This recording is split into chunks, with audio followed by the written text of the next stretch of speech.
ये प्रियंका हैं। इनके मासूम चेहरे पर कतई मत जाइएगा आप। इनके गुनाह इतने बड़े हैं कि आप सुनकर हैरान हो जाएंगे। इससे पहले कि हम आपको कुछ बताएं या फिर दिखाएं, एक बार जरा प्रियंका को देखिए, जो अब कानून के शिकंजे में है। इन लोगों को हटवाओ और देखना वो लॉ एंड ऑर्डर ना हो, नहीं तो नहीं सर कोई उसको भी ले आओ। क्या नाम है आपका? प्रियंका। दरअसल ये वो बेवफा पत्नी है जिसे कोई भी अपनी जिंदगी में नहीं चाहेगा। यूं तो शादी 7 जन्मों का बंधन है, लेकिन यहाँ तो पत्नी ही पति की कातिल है। बता दें कि गाजियाबाद में बेवफा पत्नी जिसने शादी तो की संजय से, लेकिन वो प्यार करती थी किसी और से। बेवफा पत्नी ने एक बार भी ये नहीं सोचा कि जिसके साथ उसने 7 फेरे लिए और जीने मरने की कस्में खाई थी, उसी पति की वो ही हत्या करेगी। प्रियंका ने साजिश तो ऐसी रची थी कि उसके पति की हत्या भी हो जाए और कातिल में ना उसका और ना ही उसके प्रेमी का नाम आए। लेकिन कहते हैं ना, अपराधी कितना भी शातिर हो, मगर अपराधी कानून के हाथों से बच नहीं पाता है। कुछ ऐसा ही इस केस में भी हुआ। पुलिस ने हत्या का खुलासा करके आरोपी पत्नी और उसके प्रेमी को गिरफ्तार कर लिया है। और देखना वो लॉ एंड ऑर्डर ना हो, नहीं तो नहीं सर कोई दिक्कत नहीं। साथ में आ जाओ।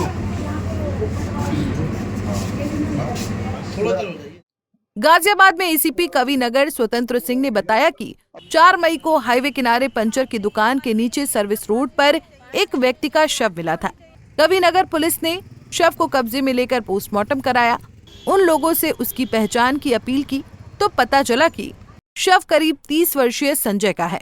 संजय थाना क्रॉसिंग इलाके में रहा करता था। पुलिस उसी दिन से मुखबिरी और इलेक्ट्रॉनिक सर्विलांस के जरिए संजय की हत्या का राज खोलने में जुटी थी।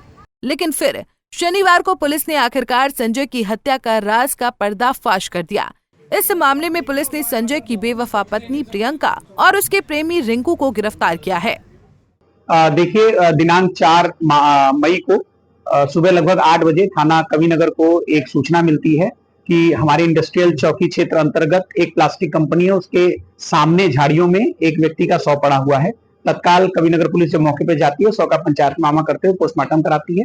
चूंकि अज्ञात डेड बॉडी थी तो हमने पहचान की अपील की। उसके 4 दिनों बाद मृतक के परिजन, उसमें खासकर उनकी पत्नी और अन्य लोग आते हैं और मृतक का कपड़ा और अन्य चीजों को देखकर वो पहचान करते हैं। मृतक की पहचान संजय नामक व्यक्ति के रूप में होती है, जो कि बागू क्रॉसिंग रिपब्लिक थाना क्षेत्र कमिश्नरेट गाजियाबाद का रहने वाला था। उसके बाद इस हत्या के खुलासे के लिए पूर्व 5 टीमों का गठन किया गया था और इसमें थ्रू इलेक्ट्रॉनिक सर्विलांस और मैनुअल इनपुट के आधार पर आज मृतक की पत्नी और उसका एक प्रेमी जिसका नाम रिंकू है, जो कि मूल रूप से बुलंदशहर का रहने वाला है और वर्तमान में लठमार कॉलोनी क्रॉसिंग रिपब्लिक में ही रहता है, इन दोनों लोगों को गिरफ्तार किया गया है। और पूरी घटना इस प्रकार सामने आई कि मृतक की पत्नी और अभियुक्त रिंकू में अवैध संबंध थे और जिसके आधार पर इन लोगों ने जो व्यक्ति संजय था उसको अपने रास्ते से हटाने की सोची और उसके साथ अभियुक्त रिंकू ने शराब पी और शराब की बोतल मारकर उसकी हत्या की। बताया जा रहा है कि प्रियंका और रिंकू में अवैध संबंध थे। दोनों मिलकर संजय को अपने रास्ते से हटाना चाहते थे, लेकिन दोनों इतने शातिर थे कि वो नहीं चाहते थे कि उन पर किसी भी तरह का शक हो। जब 3 तारीख की रात को संजय का किसी अन्य शख्स से झगड़ा हुआ, तब प्रियंका ने रिंकू को फोन करके इस बारे में जानकारी दी। प्रियंका का प्रेमी रिंकू संजय से मिला और उसको शराब पिलाई।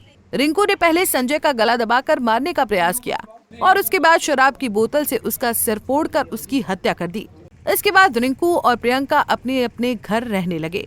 दोनों इतने शातिर किस्म के थे कि दोनों जो फोन और नंबर का इस्तेमाल करते थे वो भी किसी के पास नहीं था। लेकिन पुलिस ने अब दोनों प्रियंका और उसके प्रेमी को गिरफ्तार कर लिया है। प्रियंका और संजय की शादी साल 2015 में हुई थी।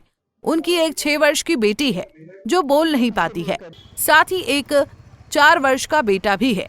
ऐसे में अब सवाल उन 2 मासूमों का है जिनके पिता की हत्या हो गई है और मां जेल चली गई। अब उन 2 मासूमों का ख्याल और लालन पालन कौन करेगा, क्योंकि बच्ची तो बोल भी नहीं सकती है। पंजाब केसरी टीवी के लिए गाजियाबाद से संजय मित्तल की रिपोर्ट। हमसे जुड़े रहने के लिए हमारे YouTube चैनल को सब्सक्राइब करें और नई वीडियो की नोटिफिकेशन के लिए बेल आइकॉन को दबाएं। अगर आप ये वीडियो Facebook पर देख रहे हैं तो लाइक जरूर करें और ज्यादा से ज्यादा शेयर करें। धन्यवाद।